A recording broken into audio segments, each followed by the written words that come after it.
আকাশের অবস্থা কেমন দেখো, দুদিন থেকে প্রায় এভাবে বৃষ্টি লেগে আছে। ভালো লাগছে না, কোথাও যেতেও ভালো লাগছে না। সবসময় এরকম লেগে থাকলে ভালো লাগে না। চলে এলাম নতুন একটা মিনি ব্লগ নিয়ে। সবাই কেমন আছো? ভালো থেকো, সুস্থ থেকো। আমার ভিডিওগুলো দেখো, ভালো লাগলে একটা কমেন্ট করো, লাইক করো, সাবস্ক্রাইব করো।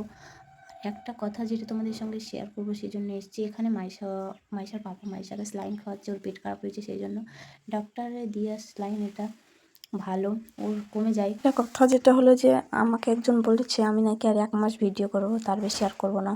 আমি নাকি ভিডিও করা বন্ধ করে দেবো, আমার ভিউজ আসছে না, সাবস্ক্রাইবার হচ্ছে না, ও নানান কথা। সে কথা আমি একটা কথা বলি, আমি জানি না কতদিন ভিডিও করব, তবে আমি না সব কাজ কাম করার পর যে টাইমটুকু বাঁচে সেই টাইমেই আমি ভিডিও করি, ঠিক আছে? আমি কিন্তু ডেলি ভিডিও আপলোড করেই যাব। যদি ভাগ্যে থাকে তাহলে একদিন হব, আর যদি ভাগ্যে না থাকে তাহলে কিছু করার নেই। বাস এইটুকুই বলার ছিল তোমাদেরকে।